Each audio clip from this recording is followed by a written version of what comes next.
Well, time for some wisdom.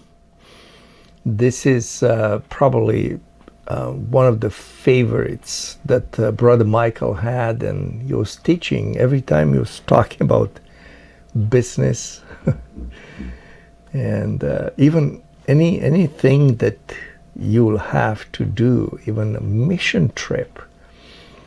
He would talk about these three principles, and I found them in the Living Bible in Proverbs 24. We do use that verse 3 and 4 to talk about wisdom, understanding, and knowledge, how the house is built and filled. But the words used in Living Bible are this: an enterprise is built through wise planning, becomes strong through common sense or common understanding, and profits by keeping abreast of the facts, being circumspect, look around, see it from different perspectives. Okay, don't just be focused on one thing, just be aware of all the other situations. Okay, so wise planning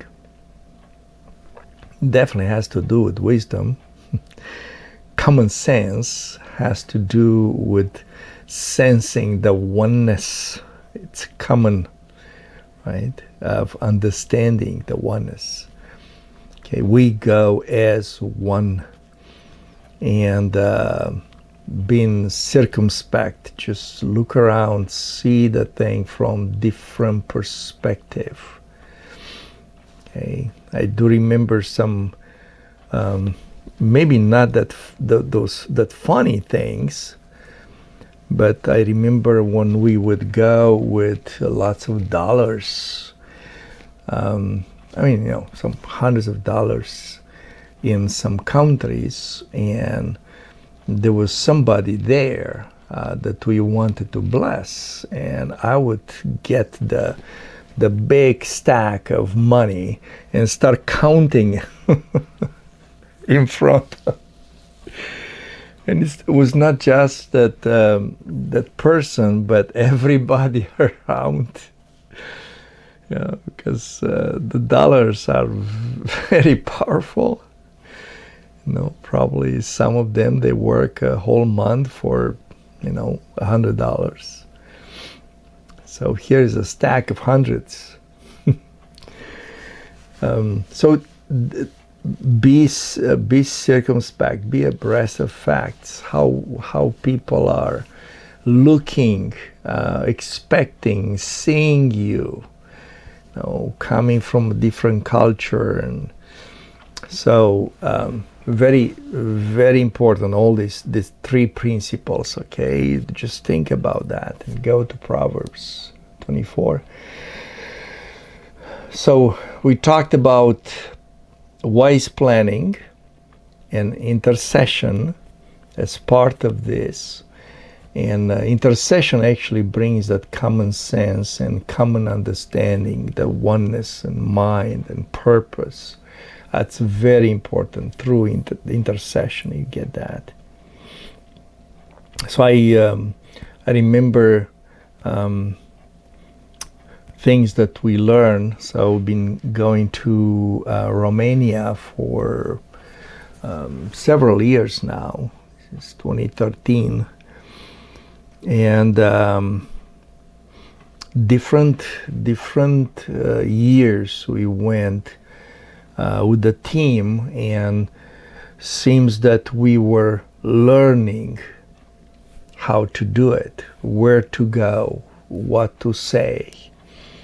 Okay, so we started with praying for the team, interceding. When I was with Brother Michael, either one of us would feel like, we need some worship leaders. Let's take a team. We need these people that connect us with that church or connect us with that ministry. So praying for the team was extremely important. Okay. After a while, I realized, we had, one of us that from here moved to Romania, and kind of became Romanian, and that was part of a strategic move. But after a while, I realized that the purpose is not necessarily taking people from here to do the ministry, but training local people. Okay, creating this self-supporting type of a hub, right? With trustworthy leaders, mature, that they can build common sense and they can do a wise planning for that region, for that country. So for years, that became the purpose. What the Father was looking for, the fruit, is to find these people, the right people for the right unity, right ministry, right vision that He had for that country. Okay? Yeah, so this is important, coming from above and looking at how the Lord wants to.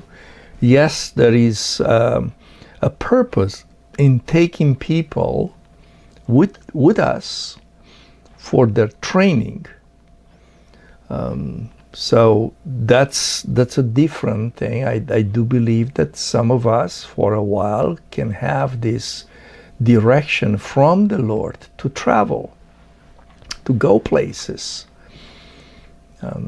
Some of us are trained to pioneer, to go where others didn't go. Okay, so it's a clear calling and training that the Lord wants to do, right? So there are different reasons, but I would say for Romania, the thing that ended up to be was to build a local leadership that can bring this in oneness, can lead and start growing to touch not just one country, but the whole Europe. Okay.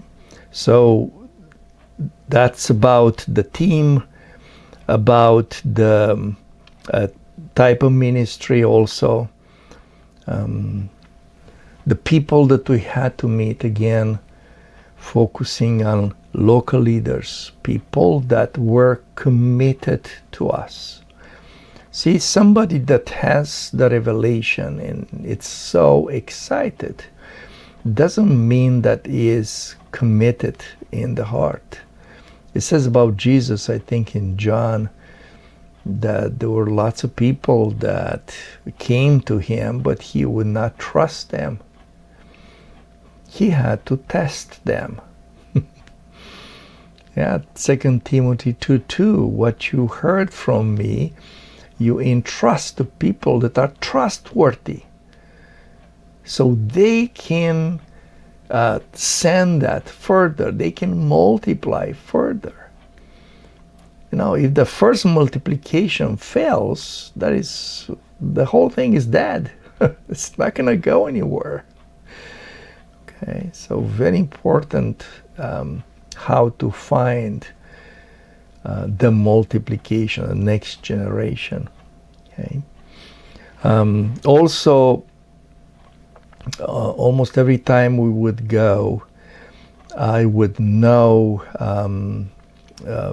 per day, sometimes even half days, where we are in the morning, where we are in the evening. So 2-3 weeks. So it's a very detailed planning, very little time off or time that was not assigned to something. So there was lots of prayer into that,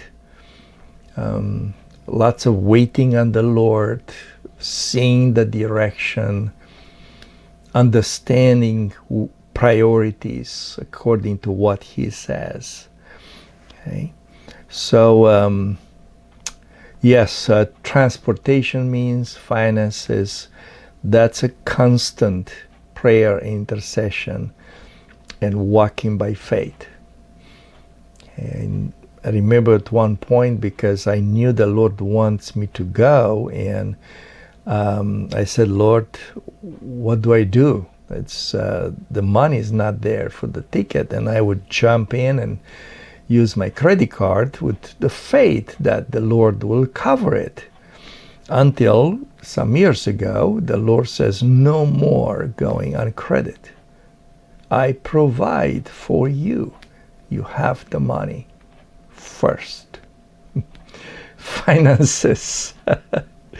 Finances. So this is something that prayer, intercession, you are learning how to do that. Now you don't have to get into bankruptcy to do the ministry.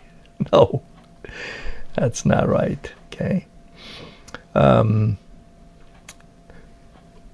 For example, another example is we want to go to Kenya this year.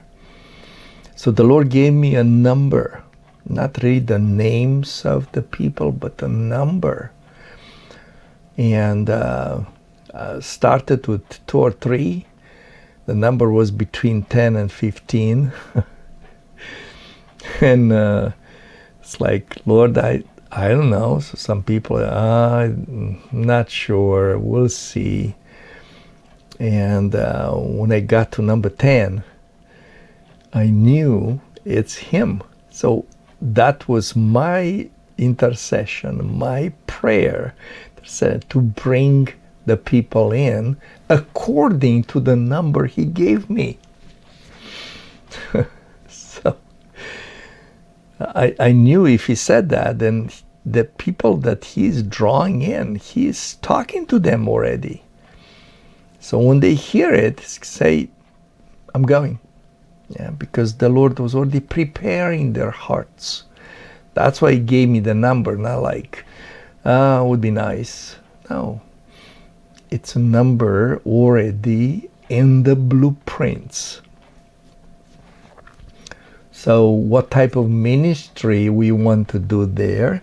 So we are working with, so you look at the team on one end, and this is the prayer for the team to be strengthened, to have understanding, to have patience, you pray for the team. At the same time, I'm working with the local leaders to see their needs, to see the way they can prepare conferences, opportunities for ministry. Okay, so type of ministry, it's part of this wise planning in intercession. So you look at that, Lord, I know that's from you. Okay, He gives you a time frame. Okay, a time frame from this day to that day. And you start praying that every day will be filled with what you want us to do. And that takes into account people that maybe will fight some jet lag. So you pray for that. You teach them. You help them to be strong, to say, hey, you tell your body how to feel. It's not your body telling you. You are the spirit. So this type of training, it's part of the team building. Okay? So, places to go. If the team is larger, you don't have too many places to go, because then you have to really believe for transportation. So if you have more than 10 people, 2, 3 vans, cars might not be enough.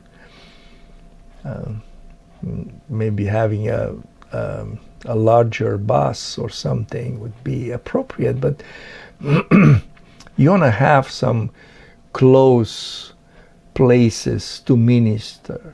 And then if you move in another place, then you have another close places to minister.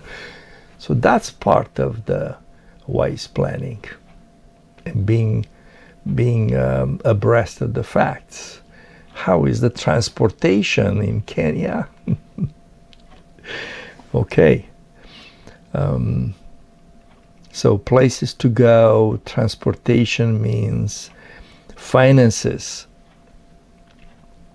This is the prayer that the Lord will cover, for people that maybe don't have enough, that we can cover for them. But this is an intercession, a strong intercession. Lord, manifest, put on people's hearts that they will donate, they will help.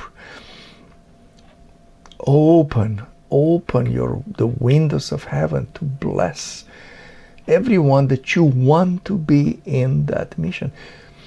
I'm praying for that and looking for opportunities for maybe younger people to make some money. So if this is going to be a regular thing, like maybe a couple of times a year, every year, then you have to have a way to prepare and to finance this type of trips. But these ideas, they come from intercession, they come from the Lord.